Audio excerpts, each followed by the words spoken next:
ini adalah zaman yang didesain oleh Allah, yang direncanakan oleh Allah sebagai zaman kemenangan Islam.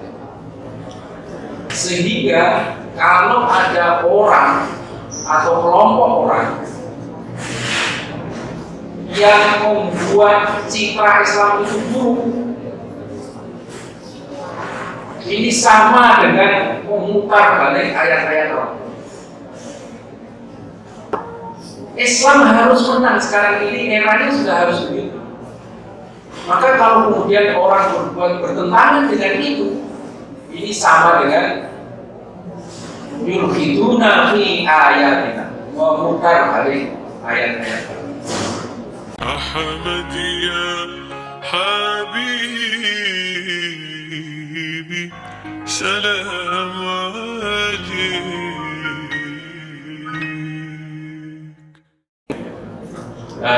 Ibu dan Bapak yang saya hormati, saya ingin menyampaikan, saya kira sangat sedikit hal sebagai pesan terakhir dalam Jarsah ini. Pesan terakhir dalam teks Jarsah, pesan terakhir besok akan diberangkatkan enggak. Marilah kita menjadi bumi atau seperti bumi. Saya mengacu ayat ke-39 surat Fussilat. Kita lihat bumi itu mungkin makhluk Allah yang paling rendah hati, yang paling nerimo. Ada pasor, dipinjek-pinjek, ditencingi, diudah segala macam. Yang buruk-buruk, yang jelek-jelek, yang kotor-kotor itu semua ditanam di.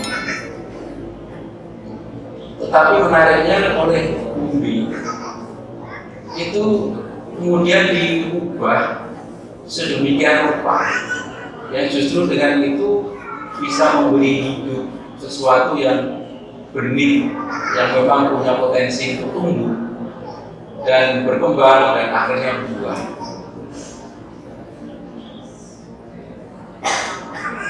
Jadi kalau kita bisa mencontoh ini, saya kira ya barangkali ini gambaran yang tidak pasti sama, tapi ada kemiripannya dengan kita. Segala macam kotoran itu ditumpahkan kepada kita, cacian, hujatan, dan lain-lain. Tapi kalau menurut ayat ini nanti kita akan diberitahu bahwa kalau kita mampu mengubah ini menjadi sesungguhnya akan menjadi kekuatan yang sungguh sangat dahsyat. Salah satu kata ayat itu, salah satu tanda bukti min ayat ini, salah satu bukti, tanda buktinya adalah engkau melihat bumi itu diam, khosyi'ah. Kalau 5 kali menerjemahkan itu diam, bumi itu diam. Tetapi manakala turun hujan di atas, maka bumi itu akan bergerak dan menggembung.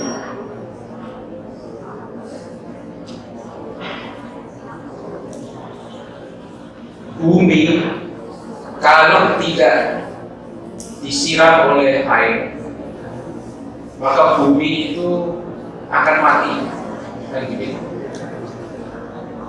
Tidak akan bisa menumbuhkan apapun. Tetapi begitu disiram air atau terkena hujan, maka bumi itu bergerak dan menggembung. Biji apapun yang jatuh di atas bumi, maka dia akan tumbuh.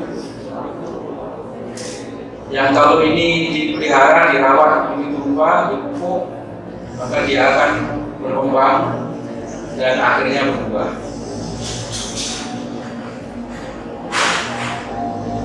Kalimat dalam ayat selanjutnya mengatakan bahwa yang memberi hidup bumi yang semula mati itu juga zat yang membuat manusia, yang membuat hidup manusia yang ada. Jadi manusia ada padanannya dengan bumi. Kalau bumi itu bisa hidup karena siraman air hujan, maka manusia yang tidak mendapatkan siraman air samawi yang nanti di ayat yang ke-41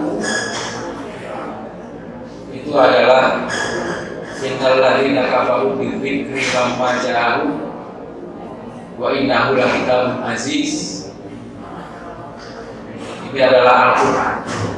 Jadi manusia itu hanya bisa hidup rohaninya kalau mendapatkan siraman wahyu Al-Quran. Kira-kira singkatnya maksudnya,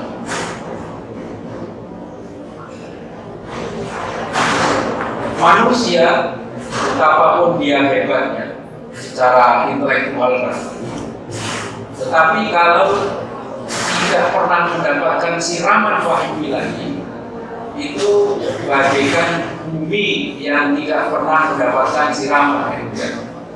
Maka mereka adalah orang-orang yang sesungguhnya secara spiritual adalah mati, yang tidak memberi manfaat apapun, bahkan bagi dirinya sendiri, apalagi bagi orang lain. Kalau kita coba pahami rangkaian ayat ini, ibu dan bapak, mulai 39 lalu 40 dan seterusnya, maka ayat yang ke-40 artinya innal ladzina yu'minuna bi ayatina la yakhfauna 'alaina. Sesungguhnya orang-orang yang memutar balik ayat-ayat Allah, ayat-ayatku, mereka tidak bisa menyembunyikan diri dari kami. Nah, ini dalam konteks kita apa dia?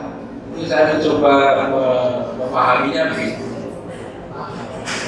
Bahwa sekarang ini adalah zaman yang didesain oleh Allah, yang direncanakan oleh Allah sebagai zaman kemenangan Islam. Sehingga kalau ada orang atau kelompok orang yang membuat citra Islam itu buruk,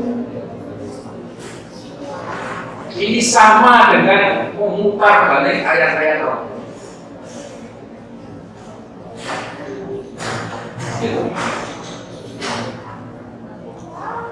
Islam harus menang sekarang ini, eranya sudah harus begitu. Maka kalau kemudian orang berbuat bertentangan dengan itu, ini sama dengan yulhiduna fi ayatina, memutar balik ayat-ayat. Makanya orang yang seperti ini layak mauna alaina, mereka tidak bisa menyembunyikan diri dari Allah.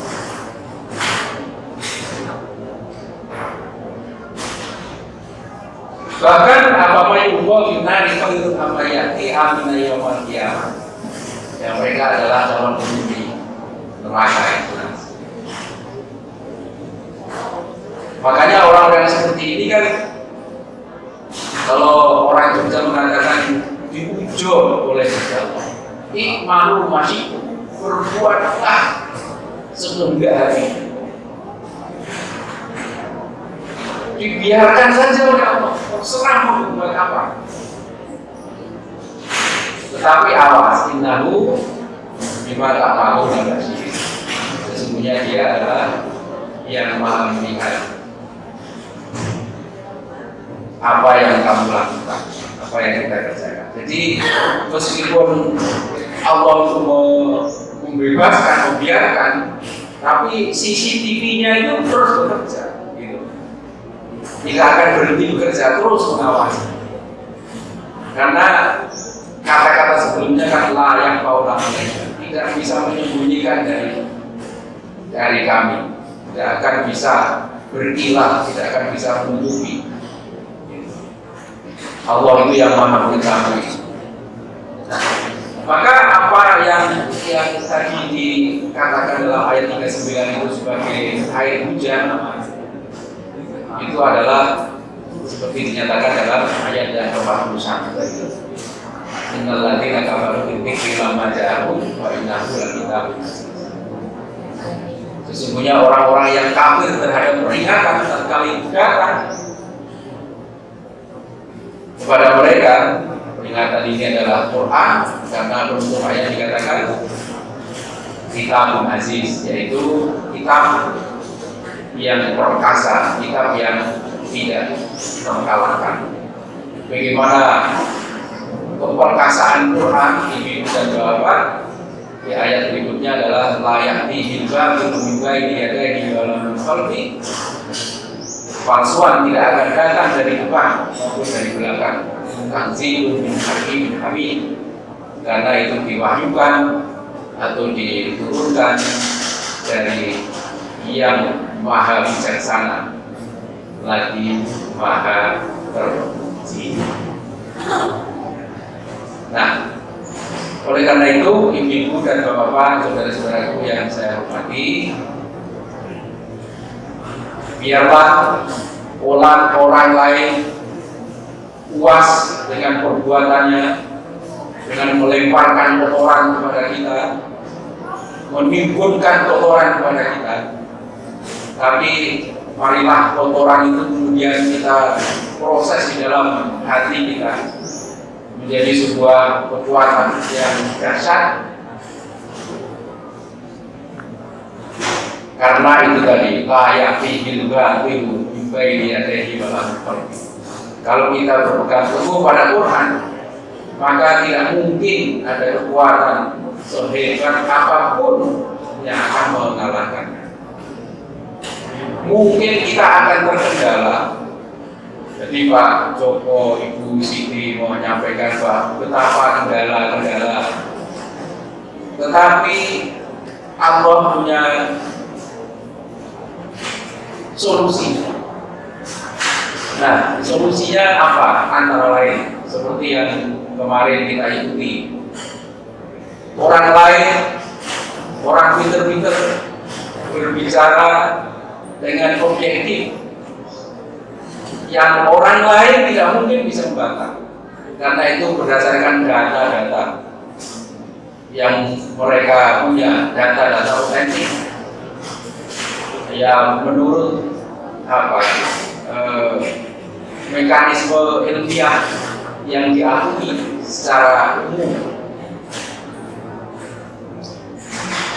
dan mereka berkesimpulan bahwa gerakan Ahmadiyah Indonesia adalah sesuatu yang benar, yang tidak ada penyimpangan jika dilihat dari kacamata katakanlah normatif dari ajaran agama Islam. Nah, saya kira dengan begitu akan membuat keyakinan kita menjadi semakin kuat bahwa kendala itu pasti akan selalu ada, karena justru dengan itulah yang akan membuat kita menjadi semakin kuat, akan membuat kita menjadi semakin cerdas untuk menyelesaikan masalah yang kita hadapi. Kalau kita lihat misalnya di dunia olahraga, beban itu misalnya angkat besi, beban itu kan selalu ditambah. Untuk melatih supaya semakin kuat, beban itu selalu ditambah. Nah, saya kira sesungguhnya ini gambaran dari kehidupan kita sehari-hari. Kalau masalah semakin besar, hambatan semakin besar, rintangan semakin besar, itu menunjukkan bahwa keberhasilan itu semakin dekat. Sekali lagi, ibu dan bapak, rintangan, halangan, hambatan semakin besar, ini menunjukkan bahwa kesuksesan, keberhasilan itu semakin dekat. Makanya ayatnya tadi yang tadi pagi atau tadi malam saya sampaikan, wa ukhra tuhibbunaha nasrun minallahi wa fathun qarib wa basyiril mu'minin. Ini hanya diketahui, hanya dirasakan sebagai berita gembira, itu hanya dipahami oleh orang-orang yang betul-betul mukmin. Dan oleh karena itu saya kira usaha yang terus-menerus harus kita lakukan, baik secara pribadi-pribadi dimanapun kita berada, maupun secara bersama-sama dalam bentuk pengajian atau acara-acara lain, adalah untuk meningkatkan kekuatan iman.